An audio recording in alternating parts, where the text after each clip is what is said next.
Hello दोस्तों, DPR study centre में आप सभी का स्वागत है। देखिए, ये यूपी जीके का क्लास है, यूपी स्पेशल। क्या है कि ये क्लास जो है कि यूपी लेखपाल, यूपी होमगार्ड और यूपी पुलिस का एग्ज़ाम होने वाला है। उन बच्चों के लिए यह खास क्लास है। और जिन विद्यार्थियों को यूपी से रिलेटेड कोई भी एग्ज़ाम देना है, ठीक है, तो उनके लिए भी यह क्लास महत्वपूर्ण है। तो यूपी से रिलेटेड जो भी एग्ज़ाम रहेगा उसमें यूपी जीके पूछा जाएगा। तो ये क्लास उनके लिए काफ़ी महत्वपूर्ण होने वाली है। देखिए, हम आपको एक वीडियो इसका दे चुके हैं। ये सब देखिए, ये सब सारा कुछ उसमें हम कवर कर चुके हैं। तो अब यह दूसरा वीडियो है, तो आइए देखा जाए। देखिए क्या है। देखिए, आज हमको पढ़ाना है उत्तर प्रदेश का इतिहास, यूपी का इतिहास। तो देखिए,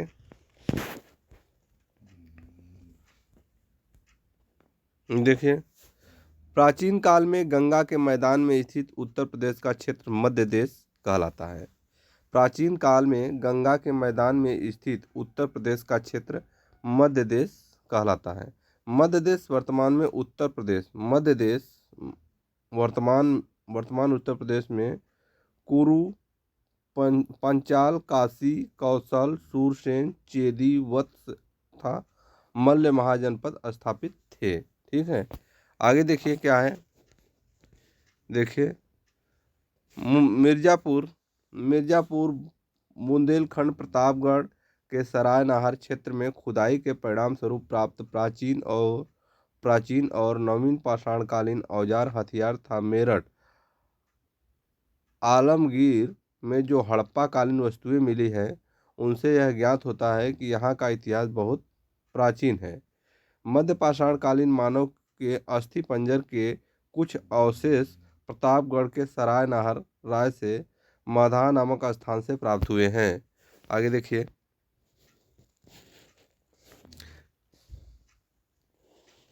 मध्य प्रदेश। देखिए क्या दिया है। मध्य पाषाण युग के विशिष्ट औजार सूक्ष्म पाषाण पत्थर के परिष्कृत औजार भी दक्षिणी उत्तर प्रदेश में पाए जाते हैं। इलाहाबाद जिले के नौ पाषाण स्थलों की यह विशेषता है कि यहाँ ईसा ईसा पूर्व 6वीं शताब्दी में भी चावल का उत्पादन होता था। तत्कालीन बर्तनों में पालिश वाला मृतभांड, घूसर मृतभांड, मंदवर्ण आदि भी अंतरजी अतर अतरंजी खेड़ा, क्या दिया है, अतरंजी खेड़ा, राजघाट, कौसाम्बी और शोक में मिले हैं। देखिए आगे देखिए।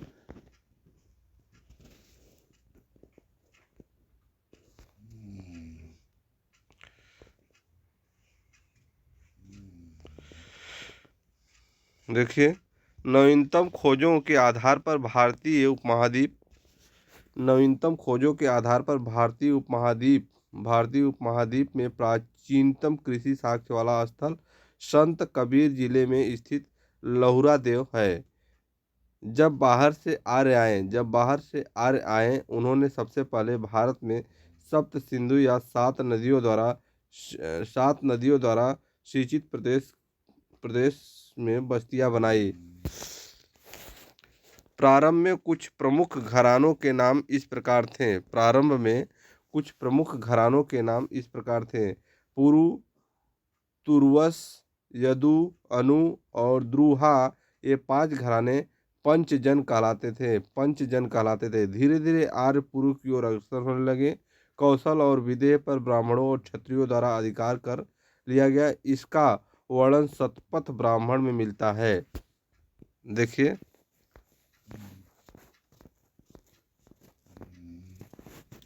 धीरे धीरे सप्त सिंधु का महत्व कम होता गया और आर्यों को सरस्वती और गंगा की उपजाऊ भूमि ने आकर्षित किया।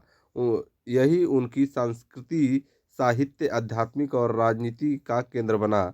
यहाँ कुरु, पंचाल, काशी और कौशल राज्य थे। यहाँ कुरु, पंचाल, काशी और कौशल राज्य थे। आगे देखती है क्या है। वैदिक काल में इसे महर्षि देश के नाम से जाना जाता था। वैदिक काल कब? वैदिक काल में इसे महर्षि देश के नाम से पहचाना जाता था। सभी राज्य परस्पर युद्धरत थे। कौशल ने काशी और अवंती ने वत्स पर अधिकार कर लिया। कौशल ने काशी और अवंती ने वत्स पर अधिकार कर लिया। आगे देखिए क्या दिया है। बाद में कौशल अवंती को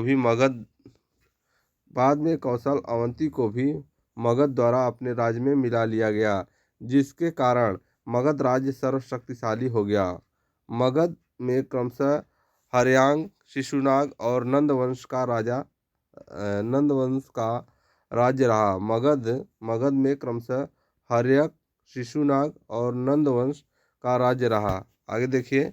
ईस्वी पूर्व छठी शताब्दी में उत्तर प्रदेश दो नए धर्मों जैन और बौद्ध।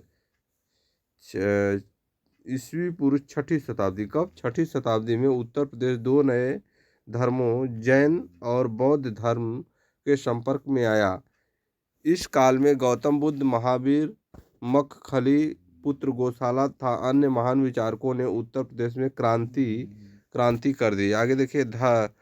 जैन धर्म के प्राचीनतम सिद्धांतों के उपदेष्टा 23वें तीर्थकर पार्श्वनाथ वाराणसी के थे। 23वें तीर्थकर पार्श्वनाथ वाराणसी के थे। जैन धर्म के 24वें तीर्थकर महावीर स्वामी। जैन धर्म के 24वें तीर्थकर महावीर स्वामी का जन्म वैशाली में हुआ था, किंतु उनके अनुयायी की संख्या उत्तर प्रदेश में काफ़ी था। ठीक है। आगे देखिए। उत्तर प्रदेश के मथुरा में कंकाली टीले के भग्नावशेषों में किसी समय पर निर्मित एक भव्य जैन स्तूप का पता चलता है। मध्य युग के प्रारंभ में निर्मित उनके जैन धर्म स्थलियाँ आज भी देवगढ़, चंदेरी और अन्य स्थानों पर सुरक्षित है। आगे देखिए। गौतम बुद्ध ने बोध गया में ज्ञान प्राप्त करने के बाद सारनाथ में अपना प्रथम उपदेश दिया। गौतम बुद्ध ने बोध गया में ज्ञान प्राप्त किए और सारनाथ में अपना प्रथम उपदेश दिए, जिसे बौद्ध ग्रंथों में धर्म चक्र प्रवर्तन के नाम से जाना जाता है। ठीक है। जिसे बौद्ध ग्रंथों में धर्म चक्र प्रवर्तन के नाम से जाना जाता है। आगे देखिए। छठी शताब्दी में 16 महाजनपदों में गहरी प्रतिस्पर्धा चल रही थी। तत्कालीन राज्य और उनकी राजधानियों के नाम निम्न प्रकार थे। देखिए। छठी शताब्दी में 16 महाजनपद थे। कितने महाजनपद थे? 16 महाजनपद थे। इसमें गहरी प्रतिस्पर्धा चल रही थी। तत्कालीन राज्य और उनकी राजधानियों के नाम निम्न प्रकार हैं। देखिए क्या दिया है। 16 महाजनपद थे। यहाँ पर सारे नाम दिए हैं। देखिए। महाजनपद एवं उनकी राजधानियाँ। ठीक है। तो महाजनपद एक कुरु, जिसके अंतर्गत मेरठ, दिल्ली और थानेश्वर आता था। राजधानी इंद्रप्रस्थ, दिल्ली के पास। ठीक है। कुरु की राजधानी क्या था? इंद्रप्रस्थ उसकी राजधानी था। और पांचाल, बरेली, बदायूं और फर्रुखाबाद, अहिच्छत्र, बरेली के पास रामनगर उसकी राजधानी अहिच्छत्र था। ठीक है। सूरसेन, मथुरा के आसपास का क्षेत्र सूरसेन कहलाता था और सूरसेन की राजधानी मथुरा था। वत्स, इलाहाबाद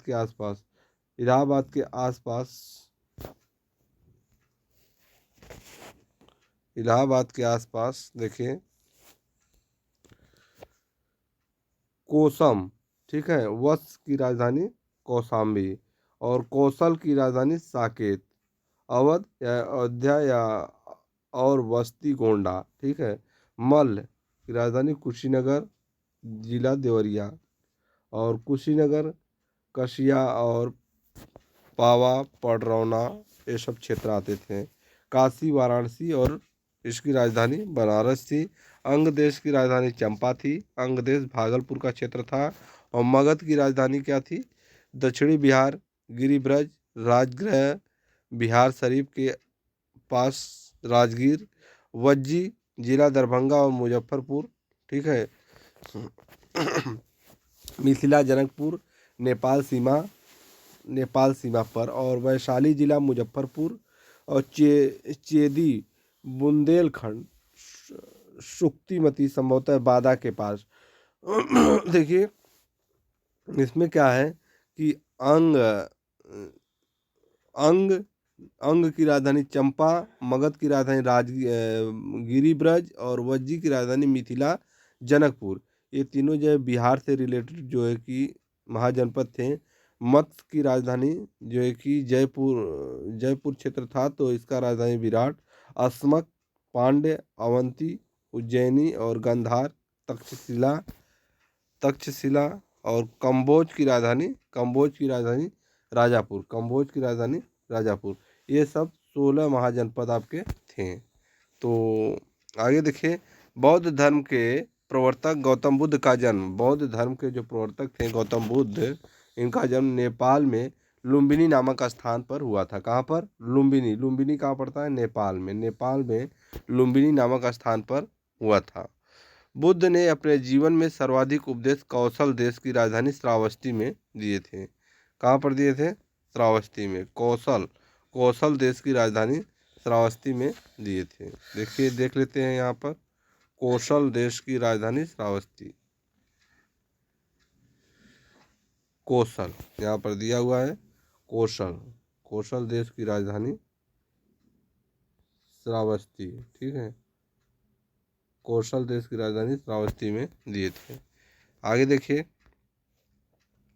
महात्मा बुद्ध अपने जीवन के अंतिम पड़ाव में कुशीनगर पहुंचे थे। जीवन के अंतिम पड़ाव में कहाँ पहुंचे थे? कुशीनगर पहुंचे थे, जहाँ पर 483 ईस्वी पूर्व में 80 वर्ष की आयु में इनकी मृत्यु हुई, जिससे बौद्ध ग्रंथ में महापरिनिर्वाण, देखिए इनकी मृत्यु को बौद्ध ग्रंथों में महापरिनिर्वाण की संज्ञा दी गई। महापरिनिर्वाण की संज्ञा दी गई। आगे देखिए क्या दिया है, देखिए 1840 ईस्वी से 1853 के मध्य झांसी, जालौन, हमीरपुर, डलहौजी की हड़प नीति के अनुसार अंग्रेजी राज्य में मिला लिया गया। 1840 से 1853 के मध्य झांसी, जालौन, हमीरपुर, डलहौजी की हड़प नीति के अनुसार अंग्रेजी राज्य में मिला लिया गया। सन 1857 की क्रांति की शुरुआत मेरठ से हुई थी। 1857 की क्रांति की शुरुआत कहाँ से हुई थी? मेरठ से इसकी शुरुआत हुई थी। 1857 की इस विद्रोह में शीघ्र ही अलीगढ़, बरेली, लखनऊ, कानपुर तथा इलाहाबाद को स्वतंत्र कराने के बाद विद्रोह सैनिकों वे जमींदारों ने वहां अपनी सरकारें स्थापित कर ली थी। 1857 ईस्वी के इस महान विप्लव में बरेली का प्रशासन खान बहादुर खान नामक रोहिल्ला सैन्य अधिकारी ने ग्रहण कर लिया था। 1857 ईस्वी के इस महान विप्लव में कानपुर में प्रशासन पर नाना साहब का अधिकार था। कानपुर में प्रशासन पर नाना साहब का अधिकार था तथा इलाहाबाद पर एक अध्यापक मौलवी लिकायत अली का अधिकार था। और लखनऊ में विद्रोह का नेतृत्व बेगम हजरत महल कर रही थी। लखनऊ में विद्रोह का नेतृत्व कौन कर रहा था? तो नेतृत्व बेगम हजरत महल के द्वारा किया जा रहा था। 1857 ईस्वी के विद्रोह में तात्या टोपे विद्रोहियों के प्रमुख नेता थे। 1857 ईस्वी के विद्रोह में तात्या टोपे विद्रोहियों के प्रमुख योद्धा थे। आगे देखिए, झांसी क्या दिया है? झांसी में विद्रोह का नेतृत्व महारानी लक्ष्मीबाई ने किया था। इस विद्रोह के दमन में जनरल ह्यूरोज को सक्रिय किया गया। 1 नवंबर 1858 को एक शाही घोषणा द्वारा सत्ता ईस्ट इंडिया कंपनी से हटाकर महारानी विक्टोरिया के हाथों में आई थी, ठीक है। और 1858 ईस्वी में दिल्ली डिवीजन को उत्तर पश्चिमी प्रदेश से अलग कर प्रदेश की राजधानी आगरा से इलाहाबाद हस्तांतरित कर दिया गया था, ठीक है। प्रदेश की राजधानी आगरा, पहले आगरा था, तो आगरा से इलाहाबाद हस्तांतरित कर दिया गया था। आगे देखिए, 1872 ईस्वी में क्या दिया है? 1872 ईस्वी में उत्तर पश्चिमी प्रदेश के लेफ्टिनेंट गवर्नर का पद, अवध के चीफ कमिश्नरी का पद पद एक कर दिया और इस क्षेत्र को उत्तर पश्चिमी प्रदेश आगरा और अवध प्रांत कहा जाने लगा। 1902 ईस्वी में इसे आगरा और अवध संयुक्त प्रांत के नाम से जाना जाना जाने लगा। 1902 ईस्वी में इसे आगरा और अवध संयुक्त प्रांत के नाम से जाना जाने लगा। सन 1923 में चित्तरंजन दास और मोतीलाल नेहरू ने इलाहाबाद में स्वराज पार्टी की स्थापना की। कब किया गया था? स्वराज पार्टी की स्थापना 1923 ईस्वी में किया गया था। चित्तरंजन दास और मोतीलाल नेहरू ने कहाँ पर? इलाहाबाद में किया था। देखिए ध्यान दीजिएगा, काफ़ी इम्पोर्टेंट प्रश्न है यहाँ पर। स्वराज पार्टी का स्थापना कब हुआ था?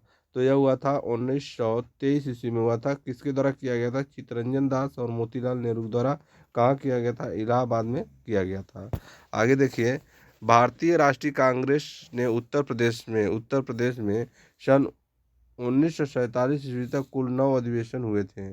भारतीय राष्ट्रीय कांग्रेस के उत्तर प्रदेश में सन 1947 तक कुल 9 अधिवेशन हुए थे। 5 फरवरी 1992 को गोरखपुर स्थित एक चौरी चौरा 5 फरवरी 1992 को गोरखपुर स्थित चौरी चौरा नामक स्थान पर भीड़ ने एक देखिए क्या है आगे, एक पुलिस स्टेशन को घेरकर जला दिया, जिसमें 22 पुलिसकर्मियों की मृत्यु हो गई थी। उपयुक्त घटना से आहत होकर गांधी जी ने 12 फरवरी 1922 को समय से पूर्व ही असहयोग आंदोलन को समाप्त करने की घोषणा कर दी। देखिए ये डेट क्या है?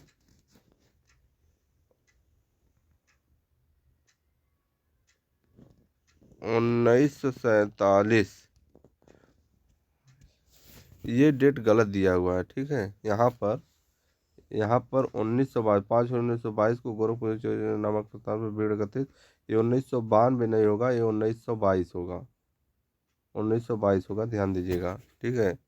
यहाँ गलत दिया हुआ है, यहाँ पर सही दिया है। ये यहाँ पर देखिए, यहाँ पर, ठीक है। तो उपयुक्त घटना से आहत होकर गांधी जी ने 12 फरवरी 1922 को समय से पूर्व ही असहयोग आंदोलन को समाप्त करने की घोषणा कर दिया। तो यह प्रश्न भी पूछा जाता है कि चौरी चौरा घटना से आहत होकर गांधी जी ने कौन सी आंदोलन को समाप्त किया था? तो यह असहयोग आंदोलन को समाप्त किया गया था। तो संयुक्त प्रांत में लखनऊ के सीमावर्ती क्षेत्र में सन 1920 से 22 के मध्य किसानों के बीच चले एक आंदोलन का नेतृत्व मदारी पासी नामक किसान ने किया था। 1937 ईस्वी में इसका नाम संयुक्त प्रांत कर दिया गया। इसका वर्तमान नाम उत्तर प्रदेश 12 जनवरी 1950 ईस्वी से शुरू हुआ। 1937 में इसका नाम संयुक्त प्रांत कर दिया गया। इसका वर्तमान नाम उत्तर प्रदेश 12 जनवरी 1950 ईस्वी से शुरू हुआ। आगे देखिए, राज्य पुनर्गठन आयोग की सिफारिशों के अनुसार संयुक्त प्रांत का नाम बदलकर उत्तर प्रदेश कर दिया गया। 1 नवंबर 1956 को राज्य का वर्तमान स्वरूप अस्तित्व में आया। 1 नवंबर 1956 को राज्य का वर्तमान स्वरूप अस्तित्व में आया। उत्तर प्रदेश का विभाजन करके 9 नवंबर सन 2000 को उत्तराखंड के नाम से एक नया राज्य का निर्माण किया गया। 9 नवंबर सन 2000 में उत्तराखंड नामक एक नया राज्य का निर्माण किया गया। आगे देखिए क्या दिया है, प्रदेश के प्रमुख कांग्रेस अधिवेशन। यहाँ पर कांग्रेस अधिवेशन दिया हुआ है। जो कांग्रेस अधिवेशन जो है कि उत्तर प्रदेश में हुए थे, उन्हीं को यहाँ पर डिस्कस किया गया है। क्या है? वर्ष देखिए 1888 में इलाहाबाद में और कांग्रेस अधिवेशन हुआ था और इसके जो अध्यक्ष थे जॉर्ज यूरिल थे, ठीक हो। 1892 1888 और 1892 में इलाहाबाद में हुआ था, जिसके अध्यक्ष W.C. बनर्जी थे। और 1910 ईस्वी में इलाहाबाद में हुआ था, जिसके अध्यक्ष सर विलियम वेडर बर्न थे। और 1899 ईस्वी में लखनऊ में हुआ था, ठीक है। रो रोमेश चंद्र दत्त थे, ठीक है। 1916 ईस्वी में लखनऊ में हुआ था, जिसके अंबिका चरण मजमूदार थे। अगला देखिए क्वेश्चन क्या है, संख्या छठा देखिए 1936 ईस्वी लखनऊ में हुआ था और पंडित जवाहरलाल नेहरू के नेतृत्व में हुआ था। 1925 में कानपुर में हुआ, श्रीमती सरोजिनी नायडू के नेतृत्व में हुआ था। 1905 ईस्वी में बनारस में हुआ था, गोपाल कृष्ण गोखले के नेतृत्व में हुआ था। 1946 में मेरठ में हुआ था, आचार्य जेबी कृपलानी के नेतृत्व में किया गया था। देखिए दिल्ली और उत्तर प्रदेश पर प्रभुत्व वाले राजवंश, क्या दिया है, दिल्ली और उत्तर प्रदेश पर प्रभुत्व वाले राजवंश। गुलाम वंश संस्थापक कुतुबुद्दीन ऐबक, खिलजी वंश फिरोजशाह खिलजी और तुगलक वंश गयासुद्दीन तुगलक, सैयद वंश खिज्र खां, लोधी वंश बहलोल लोधी और मुगल वंश बाबर। ठीक है, स्थापना का सिस्टम में दिया हुआ है कि किस वंश का स्थापना किसके द्वारा किया गया। तो गुलाम वंश का स्थापना कुतुबुद्दीन ऐबक के द्वारा किया गया था।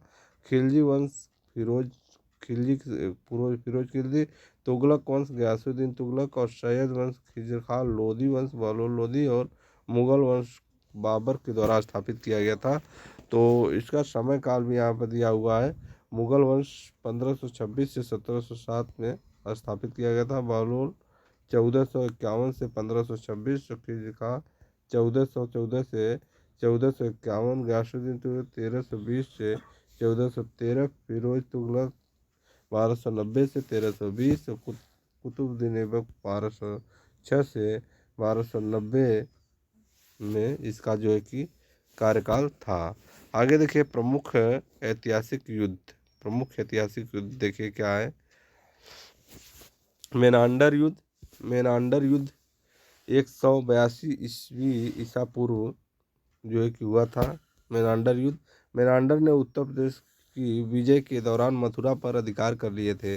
चंदावर का युद्ध 1194 ईस्वी में हुआ था। मोहम्मद गोरी एक कन्नौज के शासक जयचंद के मध्य हुआ था, इसमें जयचंद की मृत्यु हुई थी। ठीक है, कलिंजर का युद्ध 1202 से 1203 ईस्वी में हुआ था। चंदेल शासक परमर्दिदेव और कुतुबुद्दीन ऐबक के मध्य हुआ, इसमें परमर्दिदेव की मृत्यु हुई थी।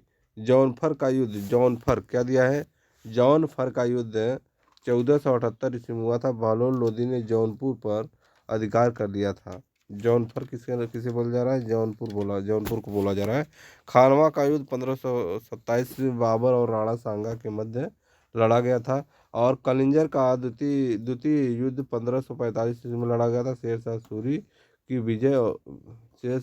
की विजय और मृत्यु। ठीक है, आगे देखिए शेरशाह सूरी की विजय और मृत्यु कालिंजर का युद्ध, शेरशाह सूरी का विजय और मृत्यु। और देखिए आगे देखिए क्या दिया है।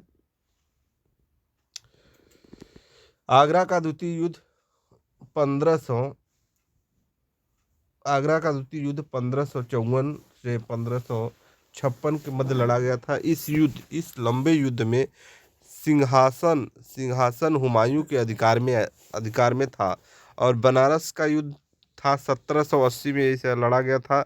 राजा चेत सिंह और गवर्नर जनरल हेस्टिंग के मध्य हुआ था। राजा चेत सिंह की पराजय हुई थी इस युद्ध में।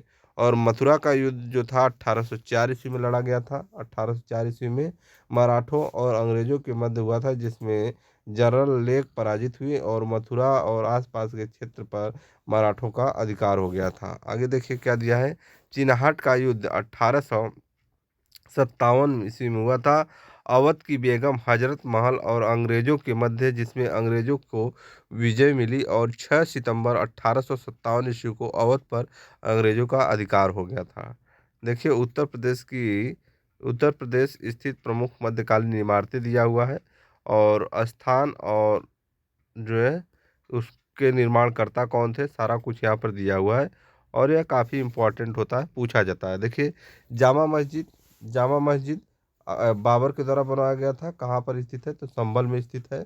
और मरियम उज जमानी का मकबरा जहांगीर के द्वारा बनवाया गया था। सिकंदराबाद आगरा में स्थित है।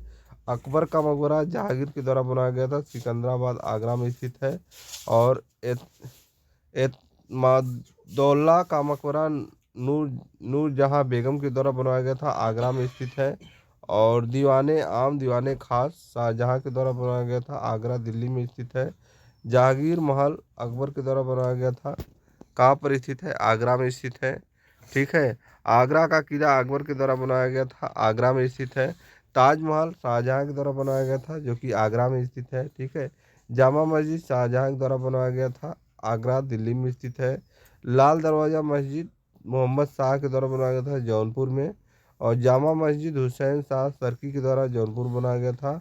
अटाला मस्जिद इब्राहिम शाह सरकी के द्वारा जौनपुर बनाया गया था। और झंझरी मस्जिद इब्राहिम शाह सरकी के द्वारा जौनपुर बनाया गया था। जामा मस्जिद अकबर के द्वारा फतेहपुर सीकरी में बनाया गया था।